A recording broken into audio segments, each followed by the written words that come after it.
Hello, everybody, and welcome back to season 6 here on the Five Door Media Podcast, where we are tackling one of the hardest and most important parts of growing a cleaning company: hiring and recruiting.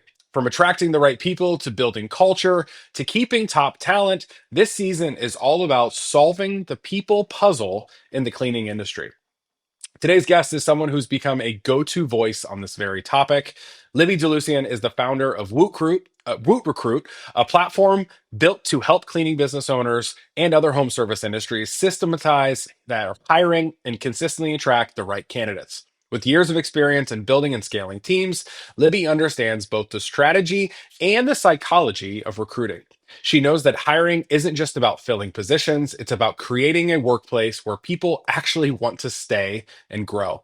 In this episode, we're going to be diving deep into what's working right now in the recruiting world for the cleaning industry, how to avoid the most common hiring mistakes, and why your company culture might be the best recruiting tool that you've got. Libby, welcome to the show. We're so excited to have you here now for the third time. Yeah. Welcome. We were just saying I was going to get my jacket, like the SNL jacket, like Yes. 5 times Yeah, I think yes. SNL, if you host 5 times, it could maybe it's more than that. Maybe it's six. I don't know. If you host a certain amount of times, you get like the coveted. It's kind of like the Masters. Like it's a Mhm. green jacket. Like it's a coveted like jacket that you get. You're almost there. The five Almost, times in the show. almost. Yeah. Happy to be here. Happy to have you here. Talking about I think one of your favorite topics, and it's the hiring and recruiting in the home service world, especially in that cleaning industry. So happy you're here. Let's dive in. Yeah. I want to set the scene. Happy to be here. Oh, Set the sorry. scene. Yeah. Set the scene as we usually do. The state of recruiting right now. We both work with cleaning business owners a lot every day. But I want to know what's the number one thing and you're hearing maybe like hiring challenge that you're hearing right now from cleaning business owners. Like, what are you hearing is the most challenging thing currently in the current time? So it's funny, every month I do the state of recruiting. I do a monthly state of recruiting, and we haven't gotten the numbers yet for September because Indeed hasn't released their numbers yet. So we take a little bit of Indeed's numbers, we take our numbers, and I Yeah. always give every month a state of recruiting. So what we saw over the summer and into August, and I haven't gotten September yet back, but we know what it feels like, is that we have a lot of people it's called job hugging, like a hug. Ooh, it's a new Um, term. well, because it's the state of the economy and what we see on social media, and that state of fear can keep people, they're looking, they're clicking, they might start the apply, but a lot of people are dropping off or not finishing. A lot of Mm, people are looking around. The no-show rate is extremely high right now. I will tell you exactly what the no-show rate is right now. I have my spreadsheet up. Um, love it. the no-show rate right now is, hold on. Last month, it's about, oh, I'm trying to see. Where's it at? Oh, last month to this month. Here we go. Oh, it's pretty low. It's really low. It's less than 10%. It's about 8%, is what's actually showing up to an interview. And that's Oh, across. okay. So Mhm. not 8% of people are no showing. 92% of people are Yeah, no or showing. no showing. Yeah. Okay. Yeah, yeah, yeah. And that's across about, we have over 248 million applications that come through our system, and I've helped the cleaning industry hire about 20,000 technicians. So A lot of data. just Yeah. 10,000 technicians alone in the last year, about 9,700 in the last year.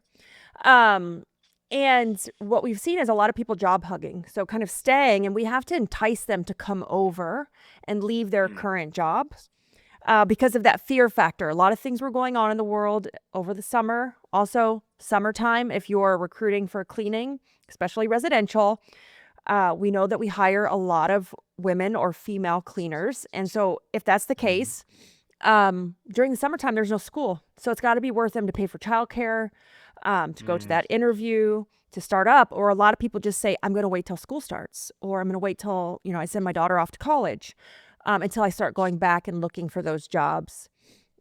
But we are seeing it start to uptick again, as far as it getting better. more candidates coming back to the market and more people applying. So, I mean, obviously, other than the obvious of when no-show rates are that high or that low, however you look at it, I guess, Mhm. um, you're not getting as many at bats with people, right? To see like if people actually are great in an interview and you could bring them on. What other changes in like the labor market are you seeing? You know, because hiring is such a great metric, and I've learned this so far on this season of just like overall economics and like how the economy is like how hiring is going. What else are you seeing in like the labor market, like currently, but also it looks like you're looking forward, like things are on upticking and Mhm. going towards like up and to the right again. What else are you seeing in that labor market that could also dictate kind of just economically where we're at? Yeah. So some of the things that we're seeing is you need to loosen up your application, right? If you have an online application, loosen it up. Attention span is extremely short right now. Loosen it up, make it easier Mm, to pass, cast the net wider, and filter down through the actual process and the interview.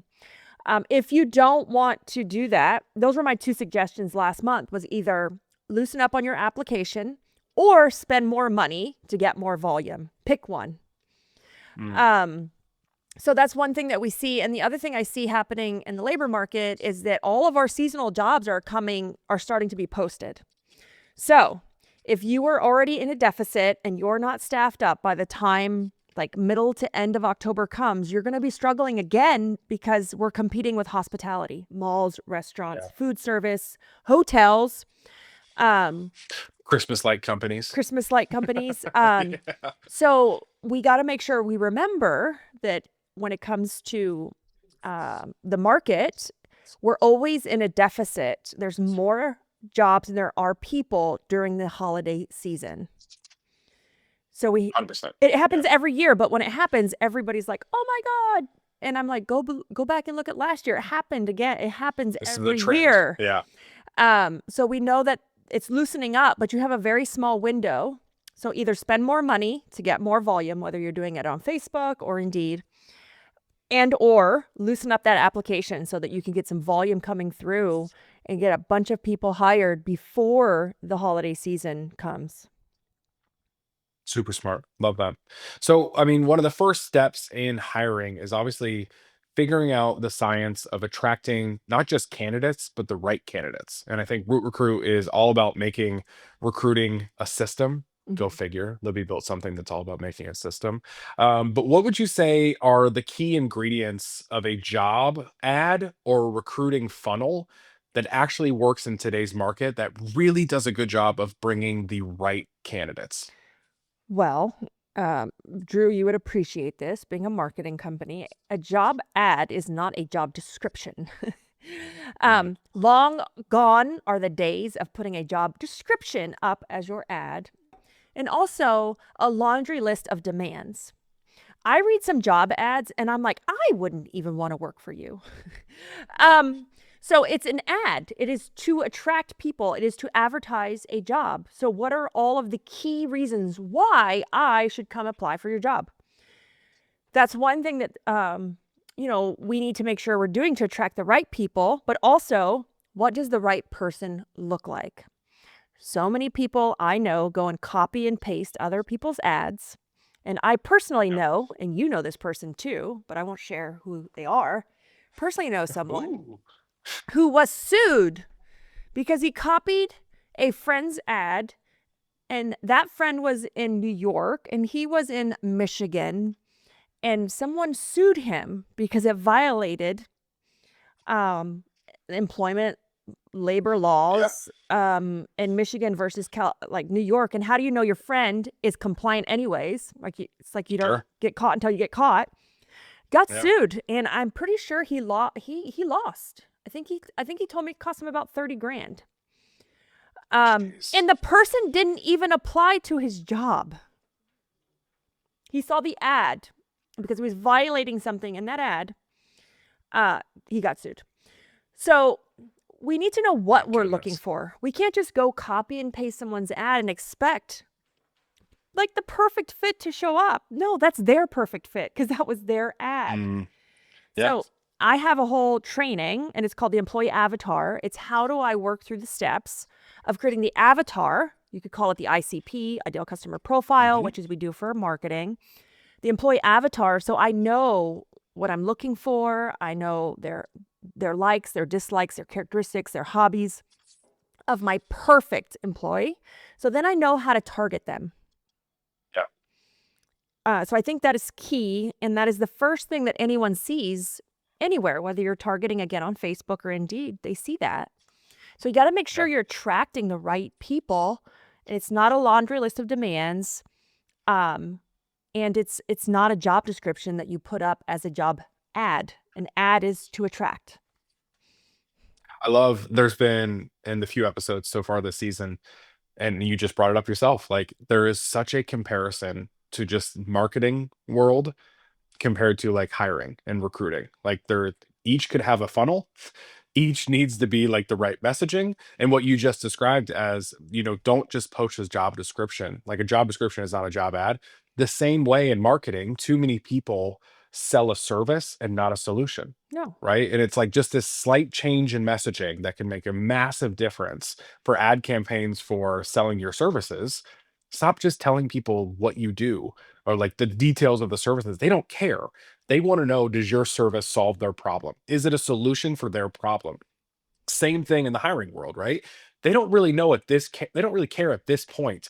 The detailed bullet point list and the granular aspect of like what's needed in that job, they want to know, is this company a good fit? Is this culture a good fit? Is the pay probably something that's acceptable to me? Like they don't need to know the granulars of a job description to get that first step. We're still talking top of the funnel, right? So I mean Yes. like there's so many really good comparisons to this hiring and recruiting world than there is to like this marketing lead gen world too. So it's honestly that was not planned as their marketing agency that did a season on this topic. Like that wasn't planned, but it's I love how it's naturally came up, in the conversation so far.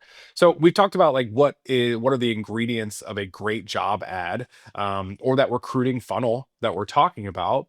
What are some maybe mistakes that you're seeing cleaning business owners and home service business owners making in those job postings or recruiting approach that maybe is costing them really good applicants? Oh, so many. Yeah, I don't I know if we bet. have time. So I apply to a lot of our jobs in Woot Recruit to audit it, to see how we're doing, to see Sure. what our customers are asking for from a job candidate, and it's funny. And then I applied to a lot of random jobs that people ask me. They're like, Libby, can you go through my job and see what it like? Can you read my ad? Can you do this? Can you apply? Let me know. And I like to apply. So if you ever want me to go through your funnel or your process, like just send me your links and I'll take a You're a look at secret it. applier. Yeah, Yeah. secret shopper. You're a secret applier. Yeah. I'll take a look at it, and I think there's a lot, but I think, just to go down, let's just start from top of funnel. It's the ad, right? Don't put a job description as your ad. And then from there, it cannot be too automated, guys. Use the automations Mm. to kind of take away the mundane repetitive work, but never take the human out of this. This is human. It's the same thing with sales. It's human. It's human resources, Like HR, right? Yeah. it's so don't take the human out of it, but also make sure automate what you can so that you can inject more human into your process. So I'm not a huge fan of like the AI phone calls. Like use AI or automations to filter them down so that you can have a real conversation. Because for us, a cleaning technician, a good cleaning technician can make me $90,000 a year. One. Average Hmm. cleaning technicians are about 50,000. So it's anywhere from 50 to 90,000. Are we really going to let an AI voice determine whether that's a great cleaning technician or not? I mean, maybe yes, maybe no, that's up to you. But my point is use technology, use funnels, use automations to remove the repetitive work so that you can have more human interaction where it counts. Mm. And then my number one suggestion is like over all of this, and I'm laughing because there is a point to an application and there's a point to an interview, and they're completely different. And Mm. people get lazy and they try to put interview questions on their application, right? An application is to see if someone qualifies for your job. right? An interview is to see, do they fit the culture for your job? Mm. And I think sometimes we get lazy and we're trying to like, you could miss some really great candidates by adding culture type questions to an application, because an application is flat. It's flat. Mm. There's no personality. There's no way to see their body Yeah. language, the way they respond.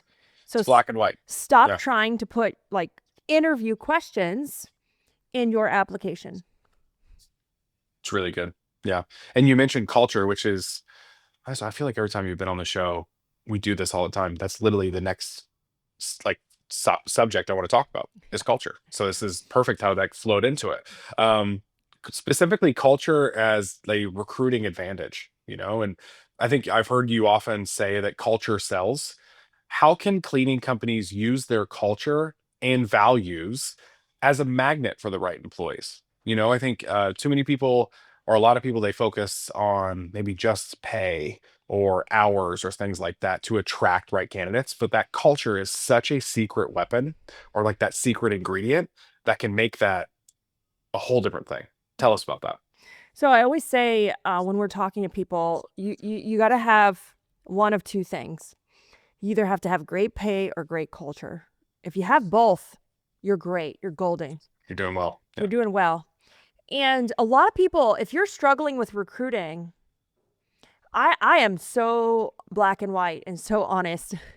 I'm like, if you're struggling with recruiting, look at your business, look at your culture. It bleeds through everywhere. It bleeds through in your social media pages, on your reviews, on your website, like how you conduct yourself from a social standpoint, what your employees are saying about you.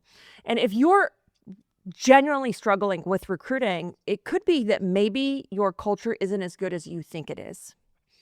Culture is one of those things that it's very hard to measure. I always use an example of, it's like a country. When I go to a different country, it feels different. It smells different. The food is different. They dress different. And that is, to me, the culture in a company. It's different. You don't even have to say a word and you can feel it. You can sense it. Mm. And you have to ask yourself, what's the culture of your company? If I was to walk into it, like I walk into, like when you go to Mexico, love Mexico, the food is different. What people wear is slightly different. The way it feels. The flag, it's different, right? So what's your flag?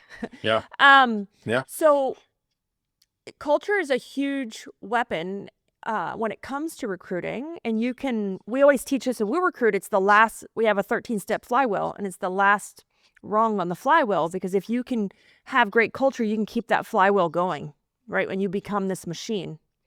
And it's not necessarily a machine of referrals. It keeps people, and people want to come work for you. And you can see it through everything, through social media posts, like I said, your website, how you talk to people, how people talk about you, your reviews on your Google My Business page, your reviews on Facebook. It bleeds through everywhere. And I think it's one of the hardest things to measure. And this happened to me. This is a personal experience. We were like bleeding people years ago. And I had a coach, and he was funny. He's like, Libby, what did you start this business for? And I was like, well, I want to be $3 million. Like, that's why. And he's like, no, that's superficial. Like, that's that's all ego. It's too easy. It's ego, though, right? Yeah. He's like, why are you doing this? And I had lost sight of why. And we were just churning and burning employees, customers, you name it. And I had lost sight of why. And I was trying to keep up with my friends. I was trying to keep up with my peers. And I lost sight of my why. And then when we took it back and we kind of reevaluated, why was I doing this? Why did I even start it? And then why are we continuing it?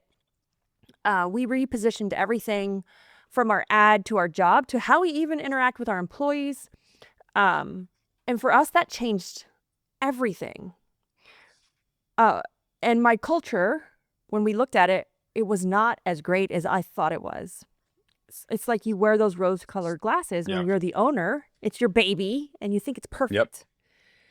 And I got a rude awakening. We're also afraid of always admitting when it's not. Yeah. I got a rude awakening. It wasn't perfect. The culture's amazing because it's people want to come work for you. It's funny. We'll interview people. They've never met me. I might walk in the office. I had a cleaner today in my house. I'm the orange lady. Like, they know me from my videos on Organize It. I'm on all the hiring stuff. Like, I'm the Yeah. orange lady. And they feel like they know me the second they interact with our company, whether it's me or our office. They feel like they already know us. And so what we've really tried to do is inject our culture into them before they're even hired, so that we can Hmm. tell if it's a place they want to work and stay. And it's funny because for the longest time, I'm like, well, isn't culture like parties and games? Pizza parties. It's Yeah. not. It's not. It's not at all. Like, I learned all that the hard way. It's not parties and games and Valentine's presents from the Dollar Tree that you put together because you feel like you need to give them something. Yeah. So true. Yeah, and like I loved, I think it was season 3. It was all about culture, and that same thing you said right up the top was always mentioned. Culture is not something you can see, it's something you feel, right? And it's like you walk into the place and you feel it, down to like even what it smells like, how people greet you, And like that's why I everything said like that. It just yeah, traveling to a different country is the greatest 100%. example. Such a good example. Yeah. Such a good example. 100%. So, we're talking just how important that is to finding those right employees and using it as a tool to make people want to work for you. Do you have any examples? Well, you talked about a little bit yourself. What did you change then? Like, and how did you see that change affect like the hiring process for you and that company you were talking about? What did you change? But then also like practically, I think it's tough too, and it's so much, and culture can be really overwhelming to a business owner because we overthink it. I think that's the first issue we do with culture. We do overthink it. But also like, okay, we do it internally, but then how do I tell the story of it to when people are seeing it? And it can turn into a magnet for recruiting. Oh, it 100% is a magnet for recruiting. So, what are some of the things that you can do? Great question. Like um, practically, yeah. like how do you show it off? Yeah. So practically, what are some of the things you could do? I have a core values test, which one is ask your current employees what the core values of the company are. Your culture Mm. is part of that. It's your values. It's the Yeah. culture. Ask them what they are and to write them on an index card. It's the index card test. See if they know them. See if they can write them all. Can you even write your own down? And if you can't, those aren't your actual core values. They're just words on a If you wall. can't, then you can't expect your other people to. Yeah. No. So, the way you really kind of measure your culture or breed it and start to like pay attention to it is do the index card test. Very practical. Index cards don't cost anything. Barely like Yeah. $1 at the Dollar Tree or the dollar store, and give them to everybody and make sure you're not in a room where they're obviously on the wall. And just Yeah. say, hey, I want you to write our core values down. Write the ones you know down. It might shock you one way or the other. Um, the other thing you can do is create some performance standards. People don't know if they're doing a good job or not. And part of your culture to me is systems. Mm. Or do you have a culture of chaos?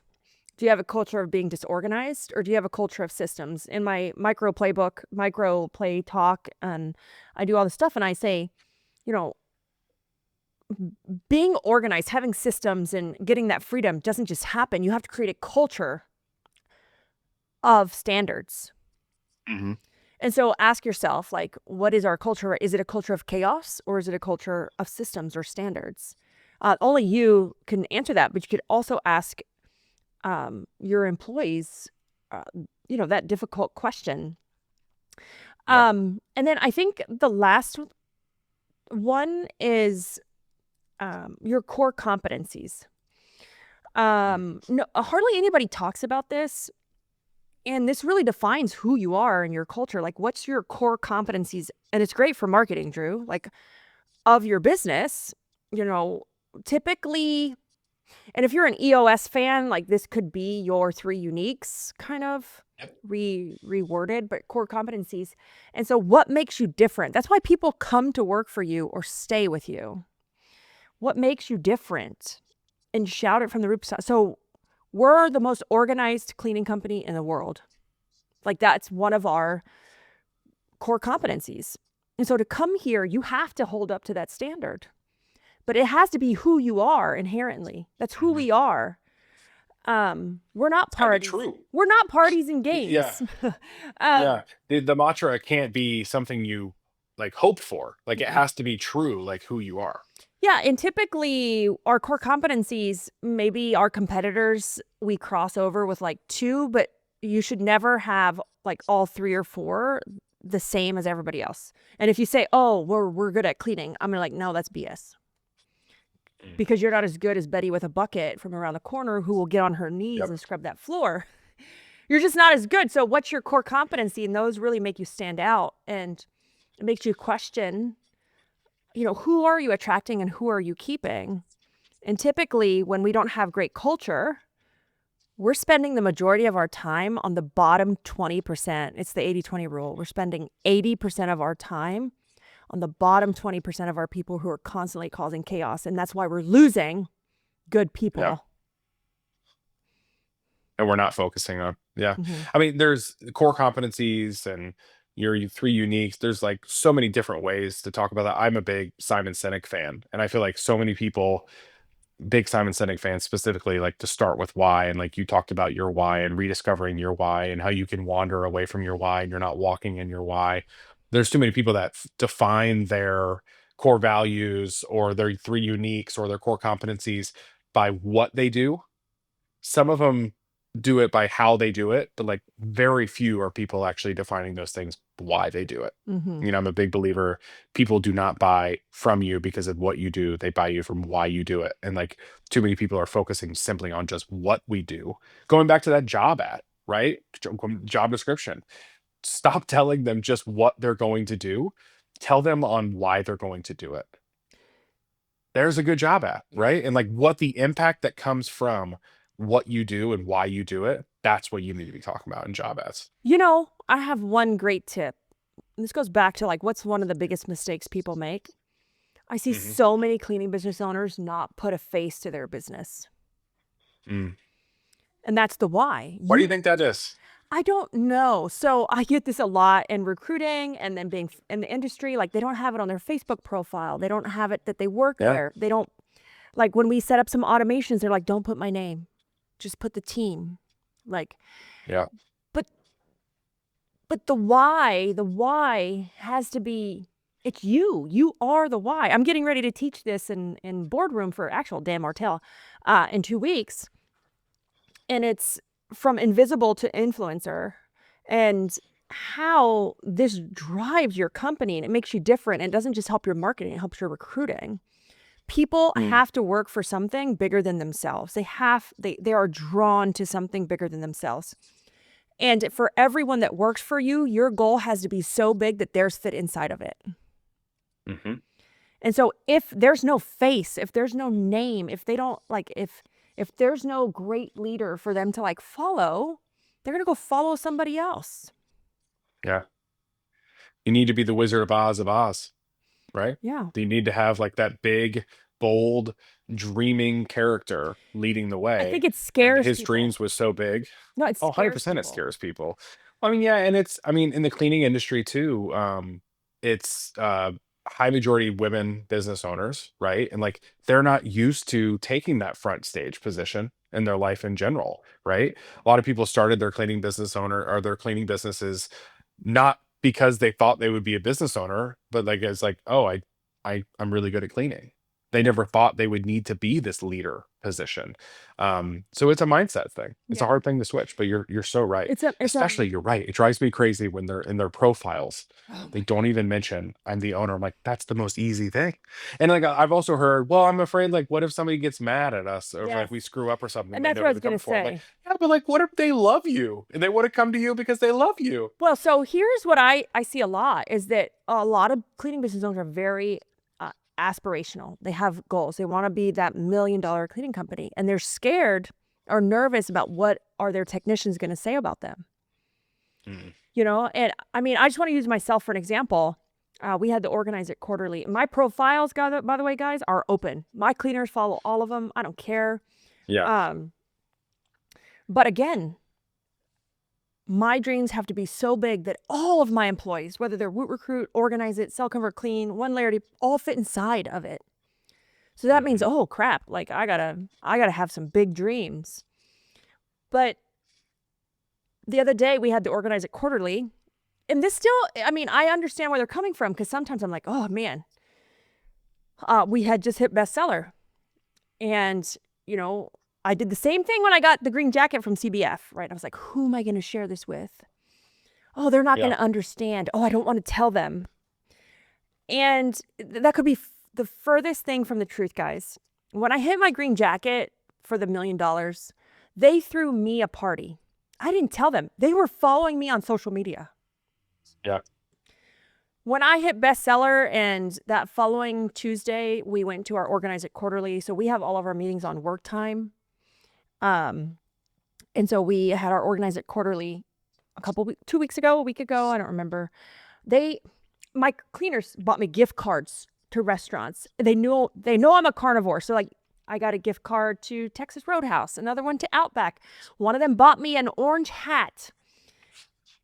They are motivated by seeing a successful woman, especially if they work for that woman.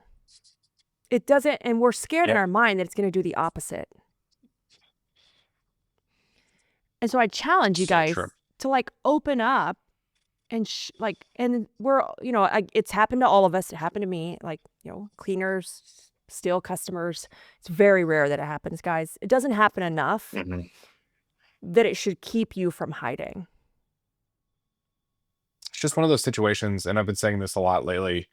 I mean, at work and in life, just like, let's play that out. Let's play out that situation. Like, okay, you want to go that route. What does that look like? What does that get you? Right? Okay, let's play the other situation out. And like, only positive vibes on either side, right? Like best case scenario, either way, what does it get you? And like, when you play that mentally out in your head, you're like, oh, I guess you're right. Maybe I should like go that route that I wasn't thinking originally. And I think that's a great example of that. You know, like, what's the worst that can happen? You know, and is that even real? Because that's the definition of, when we all suffer from anxiety in some sort of way, right? But like, the definition is like always thinking the worst possible case scenario. I mean, That's a symptom of anxiety. Cried on the plane on the way back from earning the green jacket. And I earned my green jacket 3 or 4 years ago now. I cried because I'm like, I can't share this with anybody. And then the next day I go into the office, they got balloons, cakes. They all wanted to put the jacket on. Like, and I think we play this out in our heads. Like, I can't tell anybody. They think I have $1 million. And that couldn't be further from the truth. They're so proud to work for a company like that. And that's what attracts new employees as well, and keeps aspirational employees who want to grow. Yeah, I mean, yeah, because imagine just the aesthetics on a company that has that green jacket and is verbal about it, and like, and the owner isn't just like, look at me, look at me. No, it's look at us. Like, look what we did together, compared to the company that doesn't talk about those things. Which company do you want to be a part of? The one that is obviously growing and, you know, moving in the right direction, or the one that doesn't talk about those things? Yeah. You know, and like, it's just play that out, play that situation out. All right, let's talk about screening and hiring. You know, so we've attracted the right candidates, we've got them in, we're doing interviews, things like that. Once you have those candidates coming in, what have you found is the most like effective way to filter out, you know, filter for quality, but with also not like slowing the entire process down? I mean, I know in this industry, like, sometimes you need people and you need them quick, right? I mean, and they've got to go through training too. But you could go to sleep on Friday night and wake up, you know, Monday morning and be like 100%. Down 5 people. Yeah. So what's the best way to filter for that quality without like slowing down the entire process? Well, I always say, everyone thinks that the application itself is the filter, right? Here's my application. I'm going to filter out the non-qualified versus the qualified. And qualified means it's deal breakers. Qualified has nothing to do with culture. That's what we interview for. That qualified means whatever it is to you. they have a driver's license, maybe they have insurance. If you need drivers, maybe they're of a certain age. Everyone's deal breakers or qualifiers are slightly different, but also slightly similar. So really, really nailing down what are your true qualifiers, not something that you're, I don't know how to say this I'm trying to figure out a way to say this and being nice. Um, You can speak freely. it's not something that you're like burnt over or you got hurt by. So I see a ton of people putting that you have to be 21 to apply for a cleaning job. I've called many insurance companies to ask if this is true or not, because I have to make sure you stay compliant at Woot Recruit. I'm not going to let you do Sure. anything that Yeah. you get in trouble, because I'll get in trouble too. Yeah. Yeah.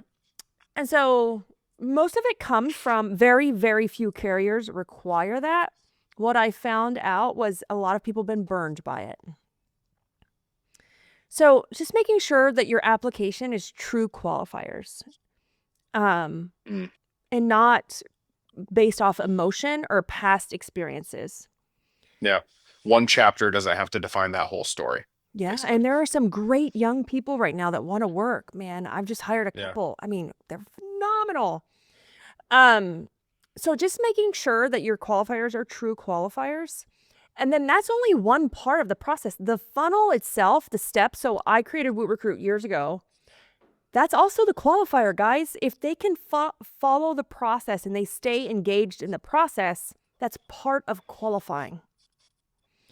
It's part of either qualifying or disqualifying them, because they have to stay engaged. I made Woot Recruit, the funnel itself, so it's engaging for the applicant, not the company. Because to grow something, you have to leverage either time or an asset. Well, when we're business owners, we don't have any more time. We don't even have some assets either. But the applicant has the time. So Woot Recruit is made to leverage the applicant's time, and that funnel, that process, takes them through a journey. And it just the application alone is a very small piece of the journey. And so let the funnel, let the journey, let the application do its job. Stop trying to micromanage it. In the book, One Layer Deep, don't be Wendy. We call her Wendy. If your name is Wendy, I apologize. But don't be Wendy. Don't be a helicopter owner. Or Wendy's and Karen's. We're ruining the names, goodness. Let it do its job. It works. It works. But as business owners, we want to come in and over-engineer and change it. But it works. And here's the other thing. You're going to have to interview some duds to find the rock star. That's just the way it is. If you didn't, there would be no such thing as recruiting agencies and headhunters and recruiting softwares. You have to interview the duds. It's a numbers game, just like leads. Yep. And you got to get your at-bats, And sometimes even interviewing a dud, you'll learn something about interview that you maybe didn't know before. You'll learn a question that you should ask now that you never thought about asking before. I mean, you got to get your at-bats. Mm-hmm. Absolutely. Very true. Well, speaking of like questions and interviewing and things, are there certain questions that you always ask or like lean towards that have been like foolproof for you in the past, like that show a lot? So a lot of people put a lot of emphasis on questions. I am not huge on questions. Why is this? I'm actually pulling up some questions you can ask. So we did a survey because we have so many people in Woot Recruit. We did a survey and, okay, I found it. We did a survey and we interviewed hundreds of cleaning companies to figure out where did great applicants come from? What industry, like, what were the things that they had and the traits that they had? And so this is what we, I'm actually trying to find it. This is what we use for it, for what we teach in Woot Recruit as far as, I can't read my workshop notes. I found it. And so obviously you're going to know that these are common, right, when it comes to recruiting or what makes the best applicant. But for me, what I'm really, really, really adamant about when it comes to recruiting is their body language. Because with body language, you can tell me whatever you want to tell me. You can. I just interviewed somebody yesterday for a position, not a cleaner, somebody else. And I could tell they were telling me what they thought I wanted to hear. I mean, how many times have we interviewed somebody, guys, for a cleaning job and they're like, oh, but I love to clean. Oh, I love to clean. I'm like, that's great and all. But there were 3 top traits that made a great cleaning technician. And it was communication, positive attitude. And I got to find the third one. It was, I think, they were flexibility. And it was attitude. Yeah. Reliability, attitude, and positivity. Positive attitude, right? They show up with good energy. One of my great mentors told me, never hire anyone who does not show up with a smile on their face. Reliability. They show up consistently on time every time. In good communication, they follow direction. They update the office. They ask great questions. Yeah. Love that. So it's about those, I said body language, but just like those silent things you can see. It's not just always about what they're saying. It's even how they're saying it or how they're, physically showing you who they are. Yes, because what we found was, I'm actually reading the questions right now. I found them. What we found was, if they were really great at interviewing, there was a reason why they were really great at interviewing. We found that the key trait that really created a great cleaning technician, we call it quiet confidence. So I want all of my cleaning companies to think back to or think of your current cleaning technicians. Who are they? Like your best ones, the ones you want to duplicate, that avatar. They have this air of quiet confidence, but we tend to always hire or want people who are like talkative, the cheerleader, super like over positive. But those are the ones who typically cause like mayhem and destruction because they're overwhelming the office with questions. They're talking to the customers too much. They're creating those relationships. And so making sure that just because they're good at interviewing doesn't mean they're a great candidate. Sure. 100%. Makes a lot of sense. Okay, let's shift a little bit. So we attracted the right candidates. We walked them through a hiring process. We learned how to learn about them without just listening to them. They got to walk in with a smile. Now we've hired some. We found the great people. We've hired them. Retention and leadership. That's the next thing I want to talk about because I think this is so key. And it's not just about hiring the people. It's about how you keep them. It's like classic revenue profit conversation. It's not about how much can you make, how much can you keep, right? Getting someone in the door is half the battle. What advice do you give to owners for keeping their best employees once they're hired? And what should expectations be as well? So this is a great topic. Make sure you're not overselling the job in the interview, right? We can promise sunshines and rainbows, but when they walk in and our business is a shit show, they're going to turn around and walk right back out. Yeah.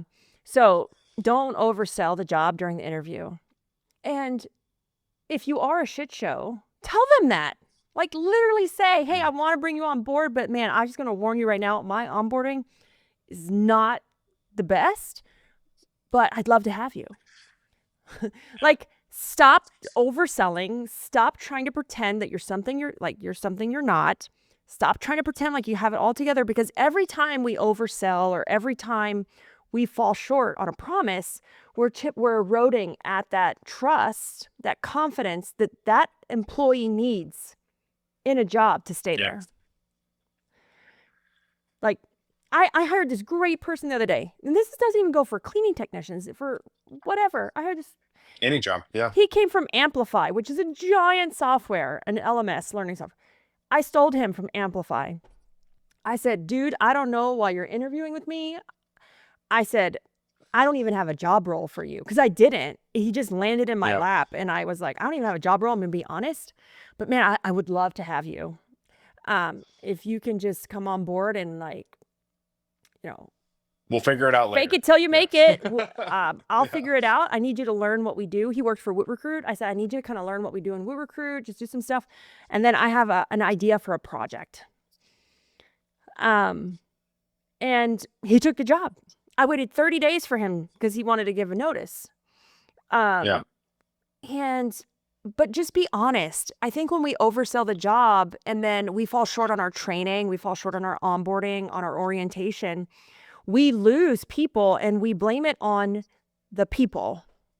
Like we blame it on the hires or we blame it on our training. But in reality, if we would have just been honest, we probably could have kept great people. Yeah. Um, it's so true. Like we were interviewing yesterday. I was in an interview yesterday, and we got done with all of our questions that we had, and I got information I always ask. Do you have any questions for us? Which, by the way, if I'm thinking most people that watch this are business owners, but if there are people out there that have maybe stumbled across this season because you're an applicant and you want to see like what the other side is seeing about hiring, and honestly, smart move, it is a you're dead to me moment if you don't have any questions to ask me in an interview, by the way. That's just my preference. So I was asking this person, like, so what all questions do you have for us? And her response was like, what are the biggest things you're struggling with right now? What are the biggest pain points in the business? And I'm like, holy moly, what a good question. And that is something any business owner who's interviewing, you could just say, honestly, things are great. We got no problems. Like it's pretty smooth. Like we're growing. Everybody's growing, right? But it was this beautiful moment, and kind of what you were mentioning. I'm a big Marcus Sheridan fan, and he talks about the idea of vanguarding relationships and vanguarding moments, specifically in the account manager's position. Like, call things out that might be difficult for them before they happen. Like, let it out into the air way before it even happens. And you're kind of like softening the blow for something that might occur because you warned them about it. We're We vanguarding call what it you're just priming. describing. I call it Yeah, priming. 100%. Mm-hmm. Vanguarding, priming, same thing, right?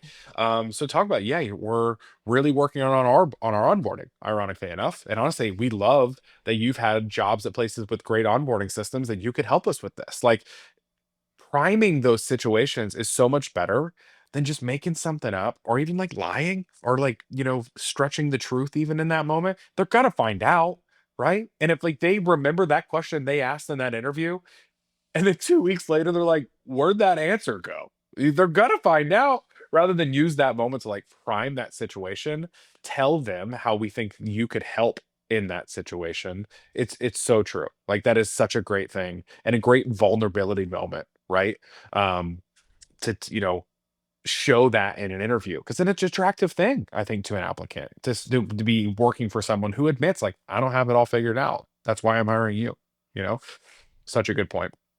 How do you coach leaders in the root recruit world to create maybe an environment where people want to stay long term?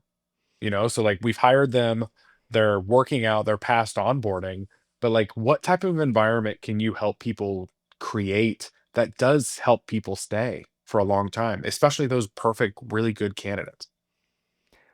For me personally, and my experience, and then what I've seen other companies uh, do, and I have a little infograph on this actually. And for me, it's consistency. Every single person craves consistency because that's what they need in their life. We call this, Structure. Yeah. well, it's psychological safety. It's psychological safety. I talk a lot about psychological safety when it comes to remote employees, because I have a ton of remote employees, but also our cleaning technicians from a cleaning business owner standpoint, they're remote. Our employees are remote. We don't see them. Sure. And They're so, not in office. yeah. So as a Yeah. leader, how do I build up this psychological safety instead of tear it down? So I want to give you an example. My son, he's 17, my middle son, Austin, and he went to work for McDonald's. Because he said, Mom, I need a real job. And I'm like, well, that's cute, but what do you mean real? Like, he was working Yeah. for me in one of the softwares, doing some social media stuff. Like, I said, what do you mean real job? This is a real job. You're getting paid. You're on Gusto. You're Yeah. paying taxes. Well, he's not because he's under 18. Um, Yeah. what do you mean real job? And so McDonald's gave him a level of psychological safety that he needs at his age, right? That means he drives to a building, he parks in the same spot, he goes in a building. There's a trigger or an anchor of smell and Yeah. uniform and particular things. But when we're working in a virtual world or a remote world, which our cleaners are remote, our cleaners only come to the office once a week. So they are remote. We do not see them. We Wow. communicate with them through apps. And as a leader, they don't need free snacks and parties and fancy offices. They need things that build that psychological safety up, right? Which is to be paid consistently and fairly. So if you're a cleaning company and you're trying to implement pay for performance, but you don't understand it, then don't implement it. Sure. Don't, because they're going to hear the lack of confidence and you question yourself in the statement. That does not help the psychological safety they need. They need that that work-life balance. Stop trying to get them to work on weekends and till 6 or 7 o'clock at night. That's being a great leader. Acknowledge they have personal time. Yeah. And then be consistent at everything that you do. Consistent. This happened actually earlier this year. One of my cleaners thought I sold the cleaning company. Or maybe it was last year. I was like, why did they think I sold the cleaning company? I changed the name on Google, my business. I just slightly altered it. And she's like, did they sell it? I'm like, why? Did you think I sold it? No. But I also noticed that I wasn't being as consistent as I should have been with how I was showing up.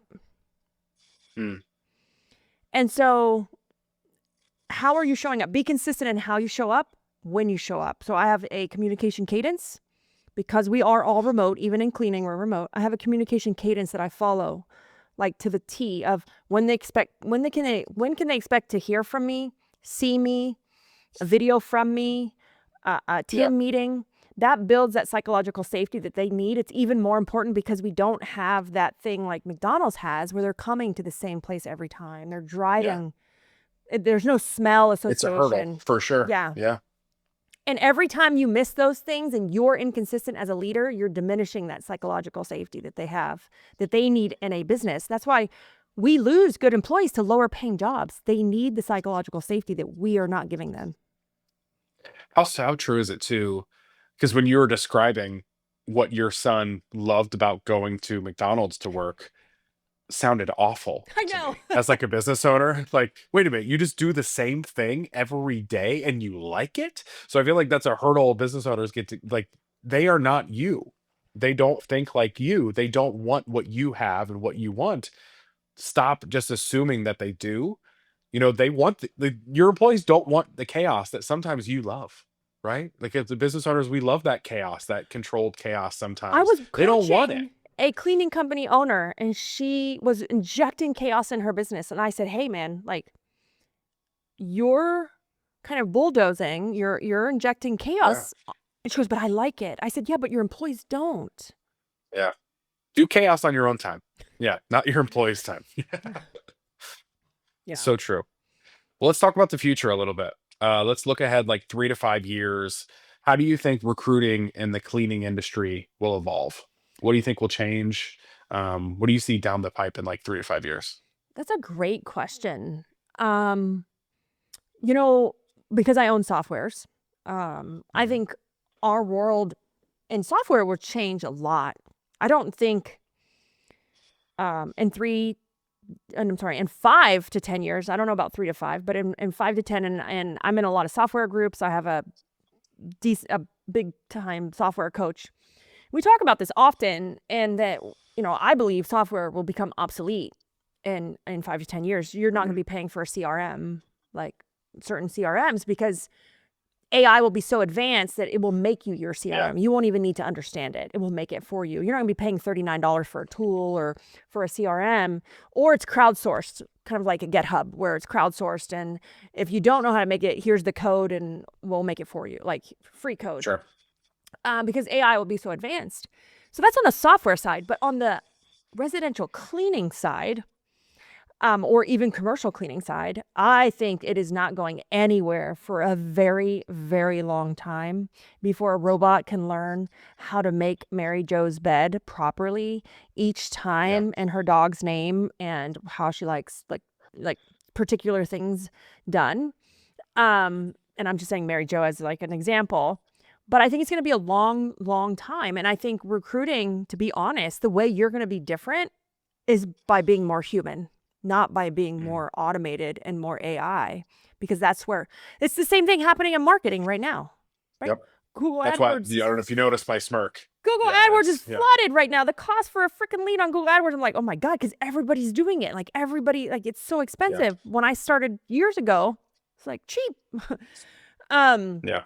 And so I see with marketing, like things coming back around to like guerrilla style marketing, like yard signs and networking and like going back to some of those things that some of us left. I think the same thing's going to happen in recruiting. I think the people who keep the human touch will be the ones who can attract the best employees. So good. Full circle. Love it. Mm-hmm. Okay. I like to end these episodes recently with giving you a little elevator speech. You know, if you had 60 seconds, we're talking tall building, 60 seconds in an elevator to speak directly to a cleaning business owner who feels like hiring is their biggest bottleneck in their business right now, what do you tell them in 60 seconds? That I've hired over 20,000 cleaning technicians, so just let me do it for you. There it is. Well, we didn't even push the button yet, Libby, on what floor we're going to. Yeah. There it is. Love it. Yeah, because it's so true. I think that is the bottleneck for a lot of people is maybe they've got the work. Like, I just can't hire people. And here's the thing. I'm just going to be completely transparent. Any process to me will work. Any process. It's a process. Just work the process. It will work. Yeah. If the fact is that you don't have a process, so let me give you mine. Love it. Very cool. Libby, thank you once again for being here for the third time on the Five Door Media podcast. Such a cool conversation. Thank you so much for being here. Before we wrap up, as always, here's your time to shine. Tell people where the best place to connect with you or learn more about Woot Recruit. Yeah, you can follow me on social media, or I'm the only Libby Delucien in the world. Google me, look me up on Facebook, Instagram, or Woot Recruit, WOOT Recruit as well. Woot Woot. You can find us anywhere online, but wootrecruit.com and Libby Delucien or LibbyD.com. Love it. Very cool. And if you found this episode helpful, share it with Drew. a cleaning business owner. Or us. Yeah, that's fine too. Yeah. If you found this, share this with a cleaning business owner, because I don't know. One thing I just keep learning about this industry, it is like the most tight-knit community We are. ever. And I love that. And if you know somebody or 6 people who might have found some value in this episode, make sure to share that with them too, because we do know at the end of the day, systems, culture, and leadership are the keys to building a team that lasts. So thank you for listening. We'll see you next time.